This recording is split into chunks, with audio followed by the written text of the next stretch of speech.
En France, notre enquête maintenant sur un sujet délicat, souvent passé sous silence. Il a été mis en lumière il y a quelque temps par la secrétaire d'État aux droits des femmes, Pascale Boistard.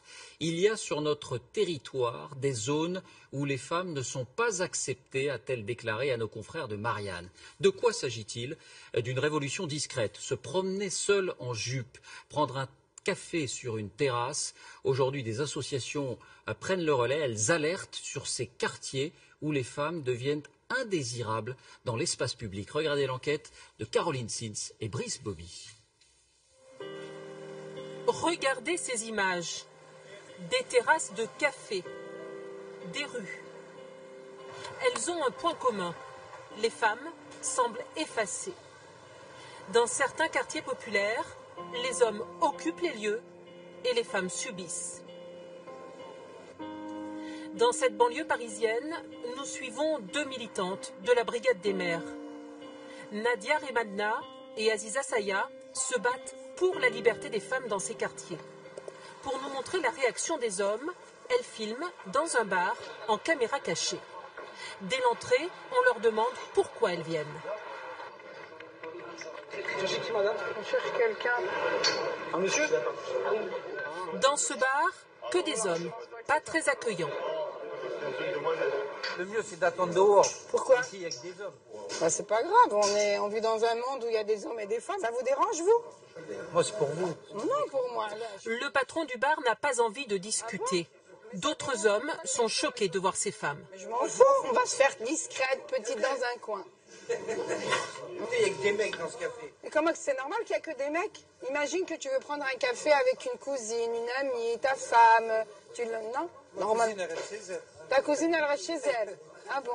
Elle fait ce qu'elle veut, mais pas avec moi. Ben voilà, dans ce café, il n'y a pas de mixité. Est-ce que c'est normal?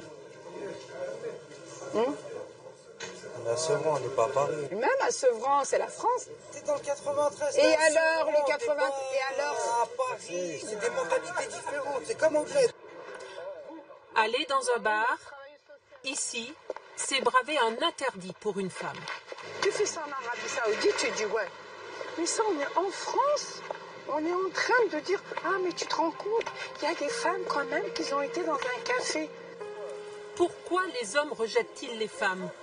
Un problème de tradition, de culture, mais aussi de religion, selon ces militantes.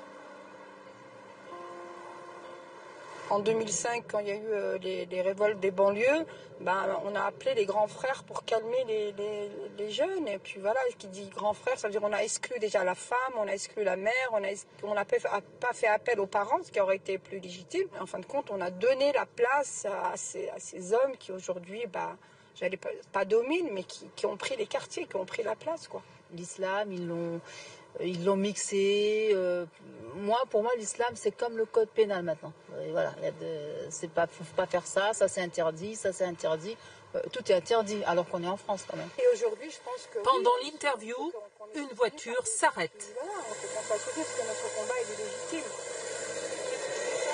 Les plus jeunes que je connais, Une façon d'intimider ces femmes, régulièrement menacées. Elles préfèrent arrêter l'interview. Dans cette banlieue de Lyon, des femmes semblent s'être résignées. Comme cette assistante maternelle qui fait tout pour ne pas se faire remarquer.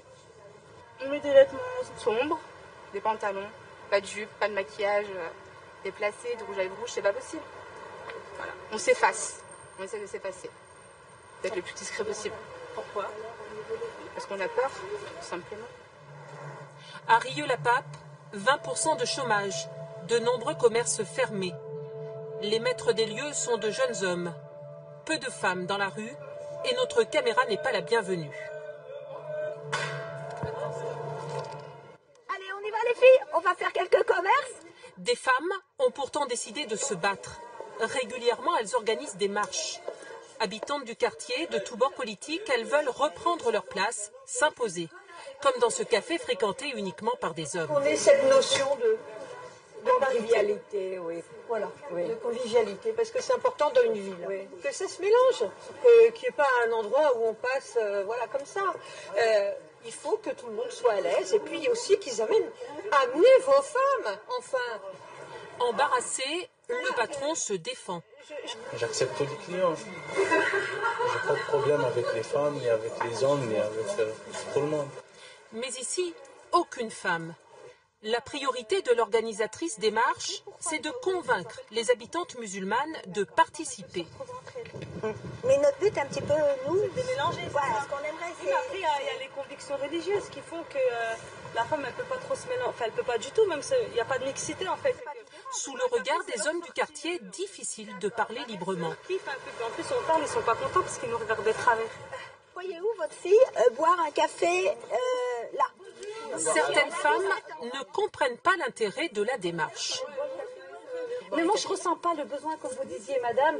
Vous avez parlé de bistrot. Il faut aller dans les bistrots. Moi, je ne me ressens pas le besoin d'aller dans les bistrots. Et quand elle décide de s'installer à une autre terrasse de café, les hommes préfèrent quitter les lieux. Cette fois encore, la marche n'aura séduit qu'une seule partie des femmes. Il n'y a pas beaucoup de femmes musulmanes, elles trouvent l'idée très bien, mais elles ne nous suivent pas. Pourquoi? Bah ça, je sais pas. Hein. Ça, je sais pas. Peut-être, je sais pas. Comme à Rieux-la-Pape, des femmes s'organisent un peu partout en France et marchent à la reconquête de l'espace public. Un combat qui ne fait que commencer.